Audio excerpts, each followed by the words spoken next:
গল্পের নাম অব্যক্ত অন্তরাল। গল্পটি লিখেছেন অনিন্দিতা দাস।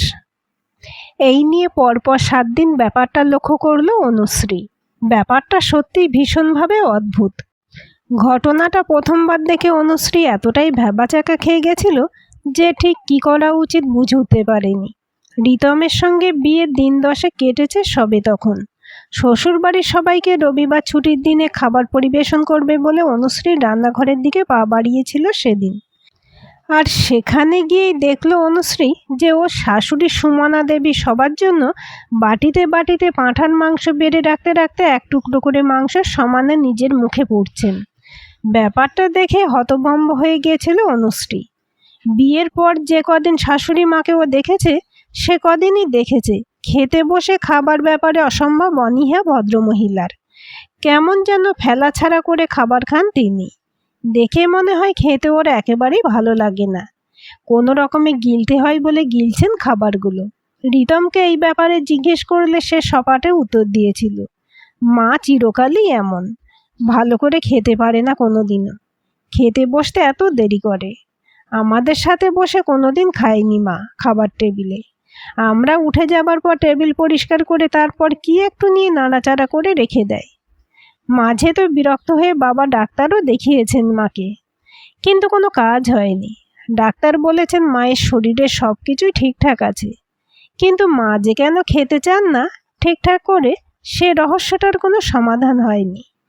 ডাক্তারবাবু বলেছেন অনেক সময় মানুষজন কম খেয়েও ভালো থাকতে পারে। এই ভদ্রমহিলাও হয়তো তাই। মায়ের কম খাওয়ার ব্যাপারটা ওখানেই ধামাচাপা পড়ে গেছে। তুমি প্রথমবার দেখছো বলে তোমার অদ্ভুত লাগছে অনুশ্রী। ধীরে ধীরে মায়ের এই সব কিছুই দায়সারাভাবে খাওয়ার ব্যাপারটা তোমারও অভ্যাসে দাঁড়িয়ে যাবে।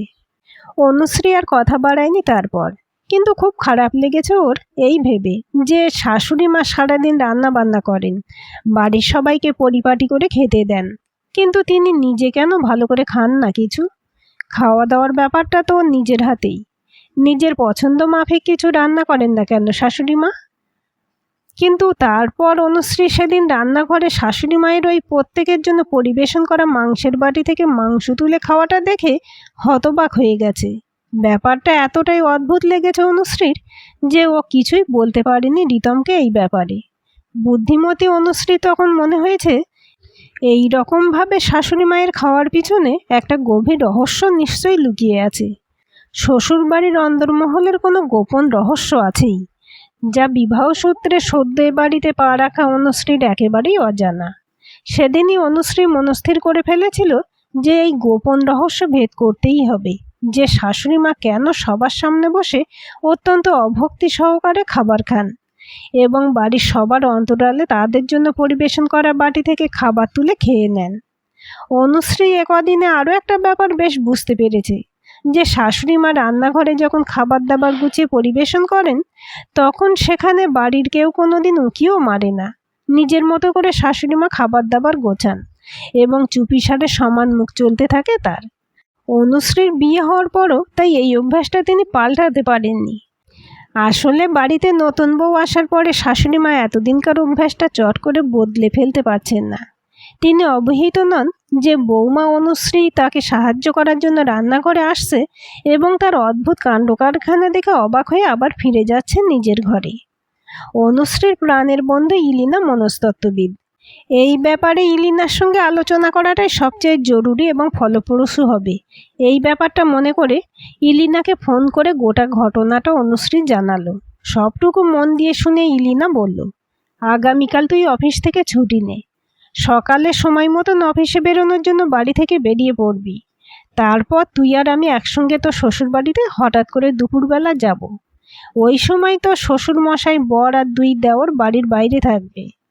খুব সামনে থেকে খুঁটিয়ে তোর শাশুড়িকে দেখে ওর এমন অদ্ভুত আচরণের পেছনের গোপন কারণটা আমি ঠিক বের করতে পারবো। আমরা মনস্তত্ত্ববিদরা মানুষের অন্দরমহলের গভীর গোপন রহস্য চট করে ধরে ফেলতে পারি তাদের সঙ্গে কিছুক্ষণ আলাপচারিতার পরে। তোর শাশুড়িও এর ব্যতিক্রম হবেন না আশা করি অনুশ্রী। ইলিনার কথা মতো পরদিন অনুশ্রী সকালে তৈরি হয়ে রোজকার মতো অফিসে বেরিয়ে গেল। তারপর দুপুরবেলা হঠাৎই অনুশ্রী বন্ধু ইলিনাকে নিয়ে চলে এলো শ্বশুরবাড়িতে। শাশুড়ি সুমনা দেবী বাড়ির সদর দরজায় বেল বাজার পর দরজাটা খুলে দেখলেন তার বৌমা দাঁড়িয়ে আছে। সঙ্গে এসেছে তার এক বান্ধবী। ইলিনা প্রথমেই খুব মিষ্টি করে হেসে সুমনা দেবীর সঙ্গে আলাপ জমিয়ে ফেলল। সুমনা দেবী এমনিতেই খুবই শান্তশিষ্ট, নির্বিরোধী ধরনের মানুষ। ইলিনা ওর সম্পর্কে অনুশ্রীকে জিজ্ঞেস করে এই কথাগুলোই জেনে নিয়েছে গতকাল। ওর বয়সে অন্যান্য বাড়িতে থাকা মহিলাদের মতো সুমনা দেবী টিভি দেখেন না। এ কদিনে দেখে শুনে অনুশ্রী বুঝেছে ও শাশুড়ির ধর্মকর্ম খুব একটা মনোযোগী নন। সুমনা দেবী রান্নাঘরে সময় কাটাতেই ভালোবাসেন। ঘরদোর পরিষ্কার করবার এবং কাপড় কাচার লোক থাকলেও রান্নাঘরের যাবতীয় কাজ তিনি একাই করেন। অন্যান্য শাশুড়িদের মতো অনুশ্রীকে তিনি বিয়ের পরেই রান্নাঘরে একবার এসো তো বৌমা ইত্যাদি কিছুই বলেননি। 3 ছেলে এবং স্বামীর মতো অনুশ্রীকেও অত্যন্ত যত্ন করে গুছিয়ে খাবার পরিবেশন করেন তিনি। ছেলে বৌমার নতুন সম্পর্কেও কোনো অযথা কৌতূহলও নেই তার। শ্বশুরবাড়িতে শাশুড়ি মায়ের কাছ থেকে খুব সুন্দর একটা পরিসর অর্থাৎ স্পেস পাচ্ছে অনুশ্রী। কিন্তু অন্যের জন্য পরিবেশিত বাটি থেকে খাবার তুলে খেয়ে নেবার ব্যাপারটা দেখে সুমনা দেবীর যে একটা কোনো মানসিক সমস্যা আছে সেটা ঠাউর করেই ইলিনাকে আজ এ বাড়িতে নিয়ে এসেছে অনুশ্রী। অনুশ্রী আর ইলিনাকে দেখে সুমনা দেবী বললেন, তোমাদের খেতে দিই? আমার সব রান্না বেশি বেশিই আছে, রোজই বেশি রান্না করি প্রয়োজনের থেকে। তোমরা 2 বন্ধু খেতে বসে যাও। ইলিনা হঠাৎ প্রশ্ন করল সুমনা দেবীকে, মাসিমা আপনি প্রয়োজনের থেকে বেশি রান্না করেন কেন রোজ? প্রতিদিন যে আমার মতো হঠাৎ করে কিছু না জানিয়ে অতিথি এসে পড়বে তার তো কোনো মানে নেই। বেশি রান্না করলে সেটা তো অপচয় হবে, তাই না? আপনাকে দেখে তো মনে হয় আপনি খুব সুগৃহিণী, তাহলে আপনি এত বেশি রান্না কেন করেন? সুমনা দেবীর মুখখানা পলকে পাংশু বর্ণ ধারণ করল যেন। আমতা আমতা করে তিনি বললেন, না মানে বেশি রান্না করি যাতে খেতে বসে কারোর পাতে কম খাবার না পড়ে, তাই জন্য। আধপেটা খেলে খুব খারাপ লাগে না? খেতে বসে কম খাবার কারো পাতে কেন পড়বে? আপনি তো সবাই কতটা পরিমাণে খায় সেটা ভালোভাবেই জানেন। যে যার পরিমাণ মতো খাবে। অযথা খাবার কম পড়বার চিন্তা কেন আপনার মাসিমা? আপনার পাতে কি কোনোদিন খাবার কম পড়েছে বলে আপনার খারাপ লেগেছে? মুখ ফুটে কাউকে বলতে পারেননি সে কথা? আমার মনে হয় কম পড়তো আপনার পাতে খাবার, তাই না? আর সেই ব্যাপারটা লক্ষ্য করার কেউ ছিল না তখন। আপনার মনের কথা কাউকে কখনো বলতে পারেননি, তাই না? সুমনা দেবী ডুকরে কেঁদে উঠলেন। অনুশ্রী ভীষণ অপ্রস্তুত হয়ে ইলিনাকে বলল, এবার থাম ইলিনা, মায়ের কষ্ট হচ্ছে খুব। ইলিনা বলল, আপনার যা কিছু কষ্ট দুঃখ অভিমান আছে সেটা আমাকে বলে ফেলুন আজ মাসিমা। আমার সঙ্গে সঙ্গে আপনার এই কন্যাসমা বৌমাটিও আপনার সব কথা মন দিয়ে শুনবে। ও আপনার জন্য খুব ভাবে জানেন তো। ওর কথাতেই আজ আমি আপনাদের বাড়ি এসেছি। ওর মনে হয়েছে আপনার অন্দরমহলের মন কুঠুরিতে অনেক গোপন কথা লুকিয়ে রেখেছেন আপনি বহুদিন ধরে।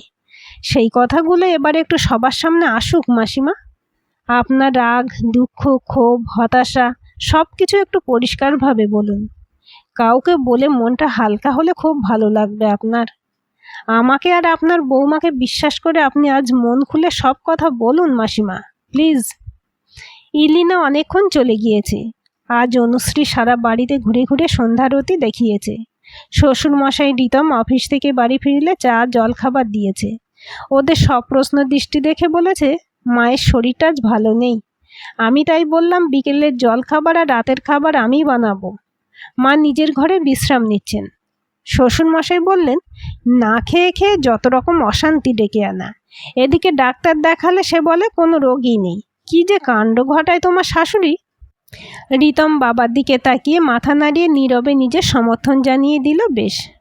অনুশ্রী শ্বশুরমশাইয়ের মুখোমুখি চেয়ার টেনে বসে বলল, আপনার কখনো মনে হয়নি ডাক্তার না দেখিয়ে আপনি নিজে একবার জিজ্ঞেস করুন কেন মায়ের খেতে ইচ্ছে করে না?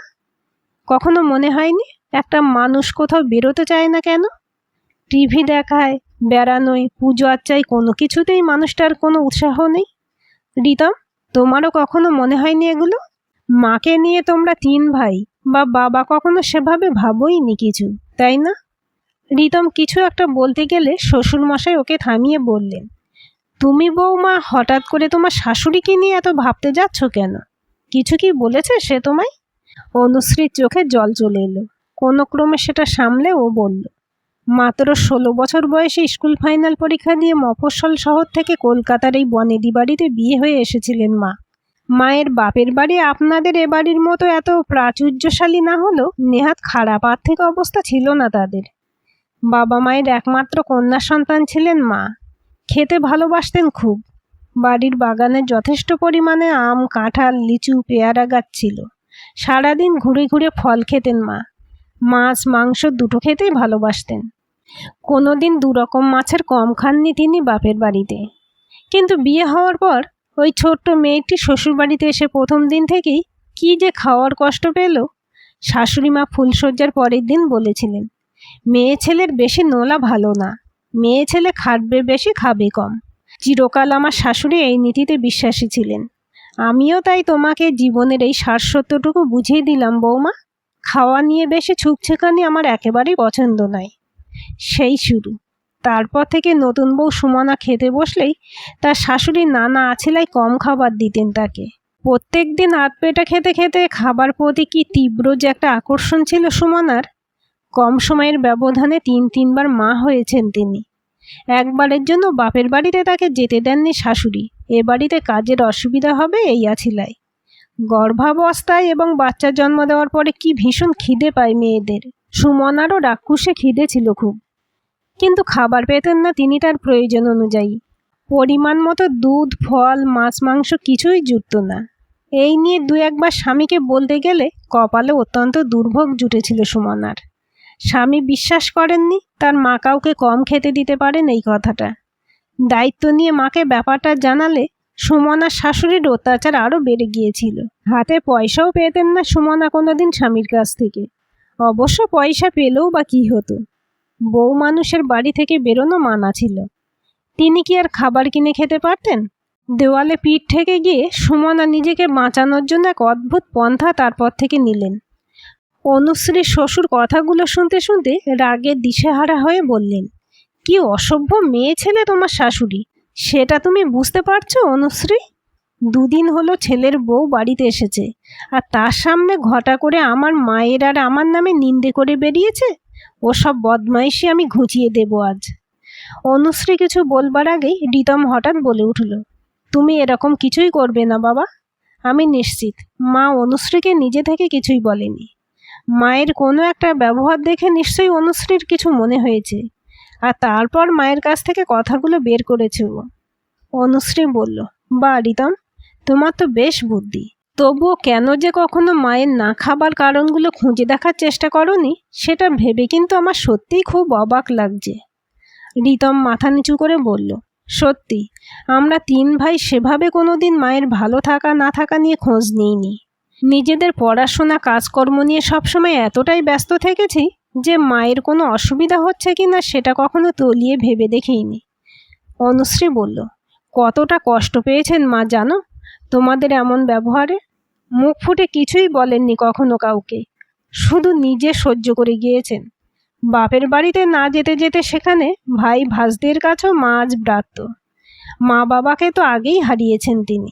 সত্যি কোনো বন্ধু নেই মায়ের, কোনো যাবার জায়গা নেই, জীবনের কোনো উদ্দেশ্য আর বিধিও নেই যেন মানুষটার। চলতে হয় তাই চলছেন। শেষের কথাগুলো বলবার সময় অনুশ্রীর মুখখানা ভেঙে চুরে যাচ্ছিল কষ্টে। নিজের মায়ের কথাটা মনে পড়ছিল খুব। লিভার ক্যান্সারে প্রচণ্ড ভুগে শেষের দিকে মা কিছুই খেতে পারতেন না। বাড়িতে কত খাবার মজুদ তখন, অথচ মায়ের খাবার উপায় নেই। আর এই মা অর্থাৎ সুমনা দেবী সারা জীবন খাবার কষ্ট করে শেষে বাড়ির সবার জন্য পরিবেশন করা খাবার থেকে খাবার তুলে তুলে চুরি করে খাওয়াটা অভ্যাস করে ফেললেন। শাশুড়ি মারা যাওয়ার পরও সুমনা দেবীর সেই অভ্যাসটি কিন্তু আর গেল না। ওই রকমভাবে সকলের অন্তরালে চৌর্যবৃত্তি করে খেয়ে খেয়ে পেট ভরিয়ে খাবার সময় খেতে বসে খাবার ফেলা ছাড়া করতেন সুমনা দেবী। আর পেটা খাবার পাওয়ার অভ্যাসটা কোথাও যেন তাকে তাড়া করে বেড়ায় ভীষণভাবে এখনও। নিজের অসম্মানের গ্লানি কিছুতেই মুছে ফেলতে না পেরে সুমনা দেবী দিনের পর দিন আরও বেশি অভ্যস্ত হয়ে পড়েছেন অন্যের জন্য পরিবেশন করা খাবারের বাটি থেকে ইচ্ছে মতো খাবার তুলে খেয়ে নিজের পেট ভরানোটাকে। কিন্তু শেষে এই কথাগুলো অনুশ্রী কিন্তু প্রকাশ করেনি ও শ্বশুর কিংবা রিতমের কাছে, কোনোদিন করবেও না। যতটুকু বলা সম্ভব ছিল ততটুকুই ও বলেছে। সুমনা দেবীর অন্দরমহলের অন্তরালের কথাগুলো চিরকাল নিজের মনের সিন্ধুকে ভরে রাখবে অনুশ্রী আর তার মনস্তাত্ত্বিক বন্ধু ইলিনা। এ কথা এক মায়ের অত্যন্ত বিশ্বাস করে উজাড় করে ব্যক্ত করা নিজের মনের অত্যন্ত গোপন যন্ত্রণা। এ কথাগুলো অন্য কাউকে বলে দিয়ে সুমনা দেবীকে কিছুতেই আর অসম্মানিত হতে দেবে না অনুশ্রী। আজ সুমনা দেবীর হাত ধরে অনুশ্রী বলেছে, মনে করো আজ থেকে তোমার 4 সন্তান মা, আমি তোমার একমাত্র কন্যা সন্তান। তোমার যা কিছু বক্তব্য, যা কিছু ইচ্ছে অনিচ্ছে সব আমাকে খুলে বলবে, কিন্তু একটাই অনুরোধ তোমায়, এখন থেকে নিজের পছন্দের খাবার নিজের ইচ্ছে মতো বসে ভালোভাবে খাবে, আর কিন্তু অন্যের বাটি থেকে খাবার তুলে খেয়ে নিজেকে অসম্মানিত করবে না তুমি মা। সুমনা দেবী রাজি হয়েছেন, তবে ইলিনা বলেছে সময় লাগবে ওর। এতদিনের অভ্যাসটা থেকে নিজেকে বিযুক্ত করে ফেলাটা অত্যন্ত দুষ্কর। ধৈর্য ধরতে হবে অনুশ্রীকে, ভালোবেসে সঙ্গ দিতে হবে ওর নতুন মাকে। অনুশ্রী গভীর বিশ্বাস, আমার নতুন মা একদিন আবার স্বাভাবিকভাবে অন্য 5টা মানুষের মতো খাওয়া দাওয়া করবে। অন্তরালে রেখে দেওয়া গভীর আত্মসম্মানের ঘেরাটপ থেকে নতুনভাবে বেরিয়ে আসতে পারবেই। ইলিনা যাবার সময় অনুশ্রীকে বলে গেছে, তোর মতো বৌমা পেলে অনেক শাশুড়ি নতুন মায়ের পদমর্যাদায় অভিষিক্ত হতে পারেন, ভাগ করে নিতে পারেন নিজেদের অন্তরালে রেখে দেওয়া অব্যক্ত অপমান আর লাঞ্ছনার কথা। আজকের গল্পটি কেমন লাগলো কমেন্ট করে জানাবেন। ভালো লাগলে লাইক, হাইপ, শেয়ার করবেন আর চ্যানেলটি সাবস্ক্রাইব করে বেল আইকনটি ক্লিক করে রাখতে ভুলবেন না।